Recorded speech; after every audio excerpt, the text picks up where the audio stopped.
In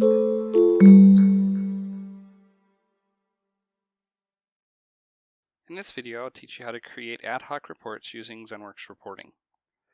The use case here is you've got ZENworks reporting installed and you now wish to use it to create chart reports against an endpoint management product. In our demos today, we'll be looking at the Service Desk product and the Micro Focus Desktop Containers product as we build our reports. The requirements for this is that ZENworks reporting server has to have been installed. There's a video that covers how to deploy the ZENworks reporting appliance and do the initial configuration. So those steps have to have been done. And you have to be able to connect from ZENworks reporting to the database server hosting the endpoint management data. Also, the ZENworks reporting domain for the endpoint management product you wish to report against has to have been imported. Today I have 3 of them. I have the ZENworks one, I have the Service Desk one, and I have the Micro Focus Desktop Containers. And you have to be a member of a group that provides access to ZENworks reporting. So to do this, you're going to go ahead and log into the ZENworks reporting console. You're going to select to create an ad hoc report. You're going to select the fields and measures that you want to have in your report.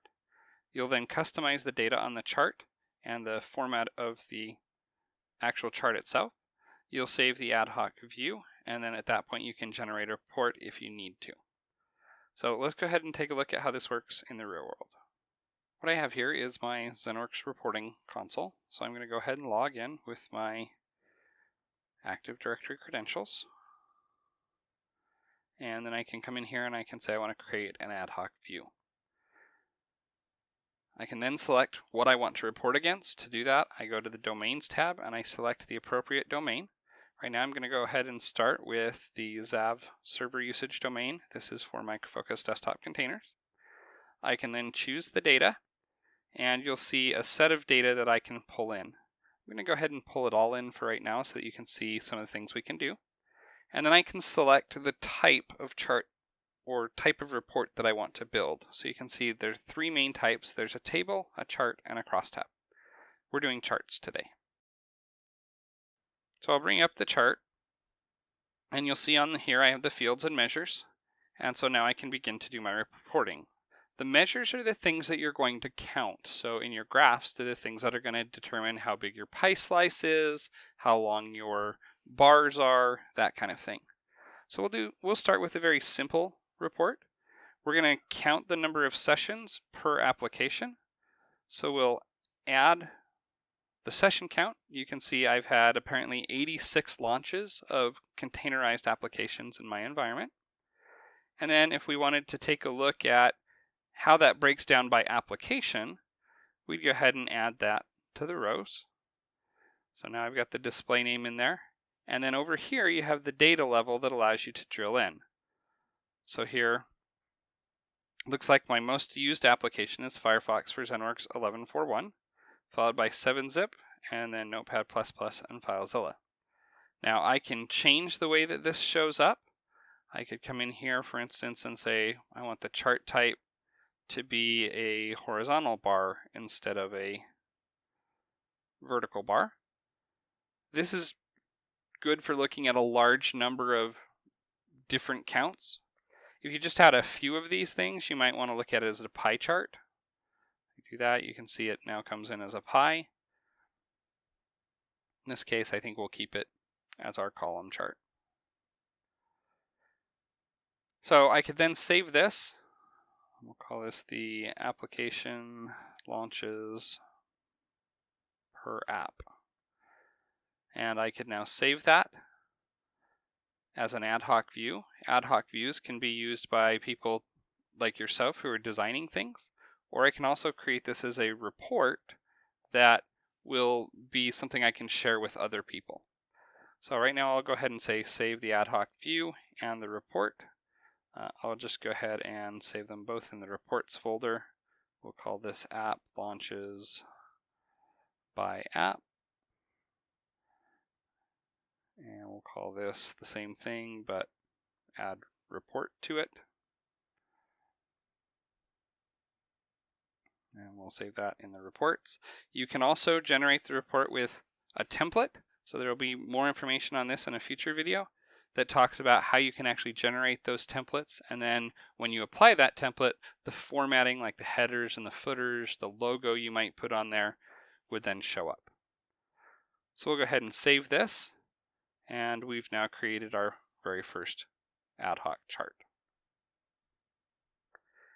Now I could go in here and make some additional changes. So you can see under the chart format, for instance, I can say how many data points do I want to show.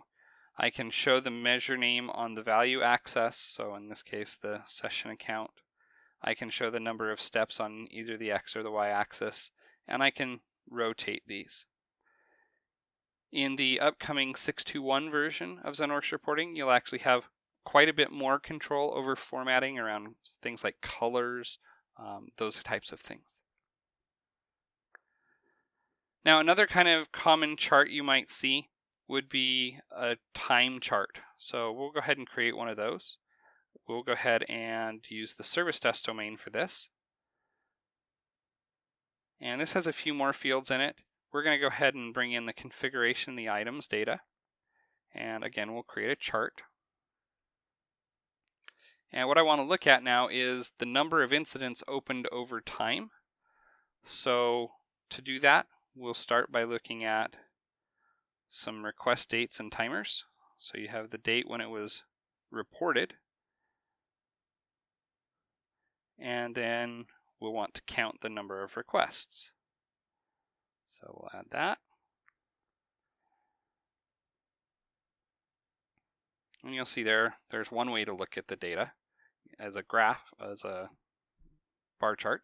Typically, most people prefer to look at time over a line chart.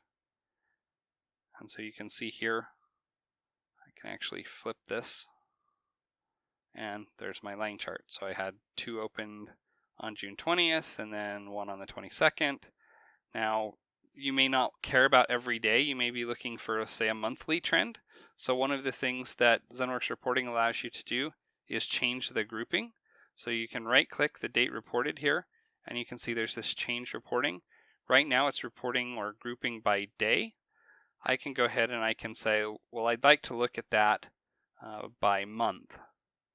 And now that's what the chart looks like. And so depending on the level of granularity that you need to report on, you can go ahead and do that. So I could go ahead here, change the grouping back to day.